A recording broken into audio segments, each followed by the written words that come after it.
Hello guys! Magandang araw po. Excited ako for today's video. I-share ko po sa inyo yung pinakahihintay ng iba, karamihan. Bale, ngayon lang, na-offeran ako ng more time ni Go Time. Di ba? No, hindi ako makapaniwala. Talaga hindi ako makapaniwala. Pero, siguro, i-share ko sa inyo yung isa sa mga naging dahilan kung bakit bigla-bigla na-offeran ako in this video. Na mga paniwala, no? Excited. I-share ko po sa inyo yung aking experience, yung naging, sa tingin ko, naging reason. Pero bago po yan, kung bago pa lang po kayo dito sa channel, please pa-subscribe naman po sa channel, pa-like and share po ng video, and maraming salamat po. Maraming salamat po sa lahat ng mga nagsusubscribe dito sa aking channel. And sana po, dito po sinishare ko yung mga personal experience ko na alam ko pwedeng may matutunan yung iba, yung aking mga viewers. Maraming salamat po. So yun na nga po for today's video. Hindi ko po maipakita sa inyo yung actual na screen, pero ipapakita ko po sa inyo, ginawan ko siya ng screen recorder para maipakita ko po sa inyo. Ganito yung nangyari. Bali matagal na ako may GoTime bank, GoTime account nung 3 years na mahigit na ginagamit ko si GoTime. Kasi di ba dati free yung transfer sa kanya, so gamit ko talaga siya. And then umuwi ako ng Pilipinas nung last year o February no 2025, gamit ko siya as in sa pagbayad sa grocery, kasi lang siya, malapit kasi kami sa Robinson, kaya mas nagagamit ko siya sa pagbayad ng grocery, lang agad, itong scan lang agad, and then mas gusto kong mag-cash in sa kanya. Kaya gamit ko siya nung umuwi ako, as in talaga, masasabi kong gamit ko siya, padala, bayad sa grocery, yung cash in, cash out, madali sa kanya. So yun. Tapos meron talaga akong account sa kanya, dalawa yan siya. Calamity fund ko, tapos yung aking may isang account pa ako sa kanya. Bali dalawa sila, na active account ko sa kanya. Ngayon, ito yung nangyari. Last time, di ba nagawa ako ng video dito about Union Bank? Emergency fund ko, kay GoTime yung nakalagay. Pero nung 3 months ago, nilipat ko kay Union Bank kasi gusto ko magkaroon ng credit card kay Union Bank, yung secured credit card niya. Ngayon, dito lang din, ito po, kung napanood nyo po yung video ko, last video ko, inilipat ko ngayon, ibinalik ko kay GoTime yung aking emergency fund mula kay Union Bank, pero hindi buo, kalahati lang. Parang kasi nainis ako kay Union Bank kasi sabi doon secured credit card, 'di ba? Tapos ganun mangyayari. Ngayon, binalik ko kay GoTime. Kahapon, basta isang bagsak, send ko yung kalahati kay GoTime. At nagulat ako ngayon, kasi 3% lang kay GoTime, kasi 3.5% na lang yung per annum sa kanya. Yung yung account ko kay Maya, 10% per annum. Kaya parang naiisip ko na naman, sabi ko, lipat ko kaya kay Maya yung aking yung account doon kay GoTime, kasi sayang din yung 10% per annum compare doon sa 3.5 lang, di ba? Yun na, lilipat ko na sana. Pag open ko ng GoTime ko, guys, in-offeran ako ng more time. As in, ngayon lang talaga. Si more time, ito yung parang Maya Easy Credit, parang G-Credit, ganun. Pwede siyang ipambili, parang credit card, online credit card yan siya, na mayroon lang siyang limit na amount, pwede mo siyang ipambili sa labas, groceries, and babayaran mo siya ng installment. O diba, meron siyang 4 payments terms kay GoTime. O ito, papakita ko sa inyo. Nagbalik guys pala, pagkatingin ko, nagulat pa ako kasi sabi ko, pero ito talaga nangyari. Nag-join din ako ng Nag-join din ako ng waitlist ni More Time, ni More Time doon sa GoTime official Facebook account ni GoTime. 'Di ba nag-post sila doon ng link ng gustong mag-join ng waitlist. So, nag-join ako, I think January 'yun. Wala lang, parang nag-join lang ako, 'di ba? Wala namang masama, may account naman ako sa kanya, tapos ginagamit ko naman siya, 'di ba? Parang wala lang. So nag-join talaga ako. Ngayon, offer ako ngayong araw lang. Tapos, sabi ko, wait, totoo ba talaga to? Kinlik ko yung More Time kasi new, nakatatak doon new. Kinlik ko yung More Time. Ang totoo nga guys, nag-offer sila ng maximum of 50,000 pesos. Doon sa limit nila sa More Time. Nung kinlik ko yun, nag-start na yung application, accept na agad, pinapa-accept yung terms and conditions. So, in-accept ko lang, parang wala lang, di ba? In-accept ko lang siya.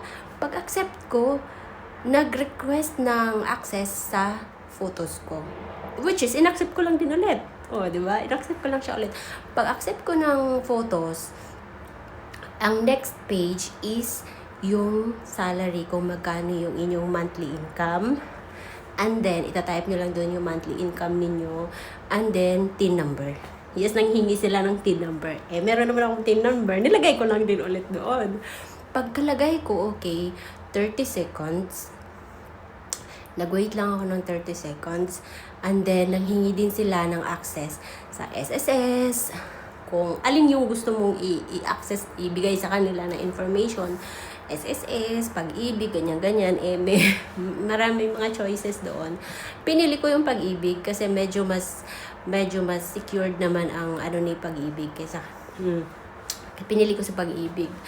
Ngayon, pagka another 30 seconds ulit for verification, agad-agad lumabas na yung aking credit debit kay More Time. Agad-agad. Tapos, ito yun, pakita ko sa inyo. Pakita ko, meron akong credit limit sa kanya na 12,000. Binigay niya sa akin is 12,000. Ayan o. Ayan yung ilalagay mo yung monthly income mo, tapos inyong TIN number para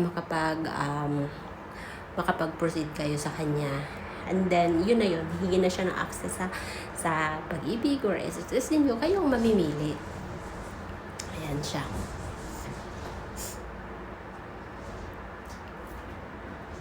Yan siya.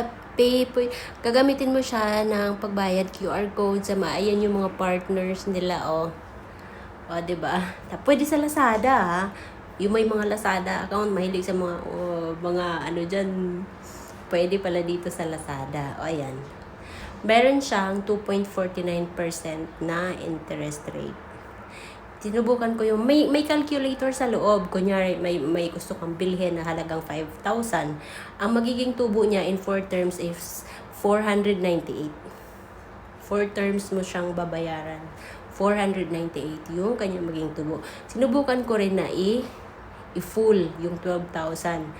Ayan, 1,195 yung tubo ng 4 payments sa 12,000. At ayan siya. O, diba? Nagulat ako. As in, ayan siya. O, diba? Pero hindi ko pa alam kung pwede ba itong i-convert to cash. Hindi ko pa. Pero may mga nakikita kong post sa Facebook na pwede siyang i-convert to cash. Pero, syempre, na yun may tubo din. May tubo na, meron pang service fee. Kasi kung saan ka magpapakonvert, may charge man sa kanila yun. Ayan, o.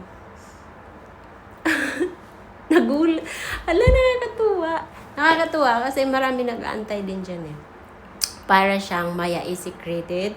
Pero hindi ko pa alam kung pwede ba siyang i-convert to cash. Kaya hindi ko siya and ngayon lang din naman talaga aralin ko muna siya kung saan ko ba siya pwedeng gamitin, yung mga ganun. Pero nakita ko pwedeng gamitin kay Lazada. Sana pwede rin sa Shopee, no?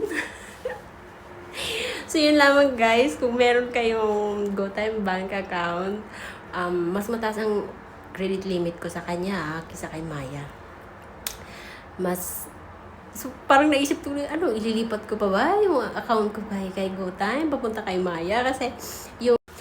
Kasi yung aking Maya AC credit, meron lang akong limit sa kanya na 7,500, which is in fairness naman si Maya, gamit na gamit ko. Pero mas mababa ang interest ni GoTyme compare kay Maya. Kasi kay Maya, 7.49 ang interest rate sa kanya. And kay GoTyme, 2.98 lang ako sa kanya.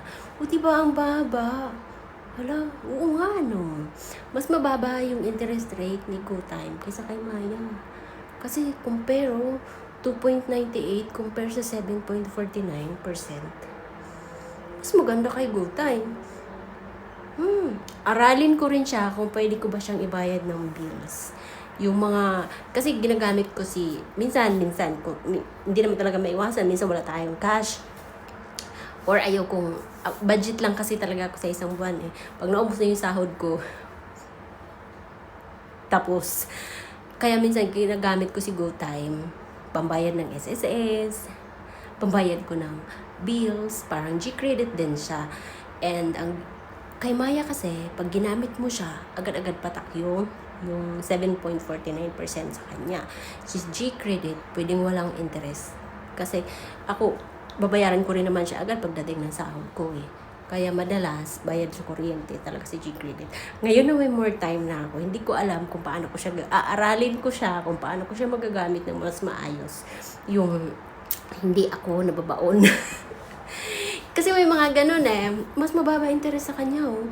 Alamin ko, gagawin ko siya ng next video, kung pwede ko ba siyang gamitin pambayad ng SSS, pambayad ng, yung mga ganun ba. Kasi si G-credit tsaka si Maya credit, nagagamit ko siya ng ganun nang hindi ako nagbabayad ng interest. Kasi binabayaran ko naman din siya agad. Pero sa kanya, hindi ko pa alam kung pwede ba siyang gamitin sa mga ganyan-ganyan. Kaya dyan, sa mga naghihintay na ma-offera ni more time sa GoTyme, guys, mag-antay lang kayo. Darating din yan sa inyo. Kasi, hindi man ako tinanggap ni Union Bank, at least, inofferan ko sana naman ako inofferan ni GoTyme. Gamit as in, nung umuwi ako, gamit na gamit ko si GoTyme. Kasi pambayad sa grocery, nag-scan lang ako agad sa kanya kasi may savings ako sa kanya. And then, kumuha na rin ako ng ATM sa kanya. Napakabilis lang, 5 minutes, nandyan na agad yung ATM mo. So, kaya okay talaga. Okay din siya. Okay, close na kami ngayon. Pwede siyang gamitin sa Lazada. Wala akong Lazada ang account eh. Pero meron ako Shopee. Hindi ko alam kung pwede siyang gamitin sa Shopee. So, yun naman po for today's video. Kung meron na kayong offer guys, pwede nyo na siyang tanggapin. So, yun yung mga kinakailangan niya. Yung monthly income, tsaka TIN number. TIN number talaga kailangan nila. And then, mag-access sila sa photos. And then, manghihingi sila ng access doon sa mga certain account ninyo. Nandun yung, basta nakita ko lang SSS tsaka Pag-ibig eh. So, yung mga yun. So, thank you for watching. Sana may natutunan kayo. And see you on my next video. Maraming salamat po. Bye!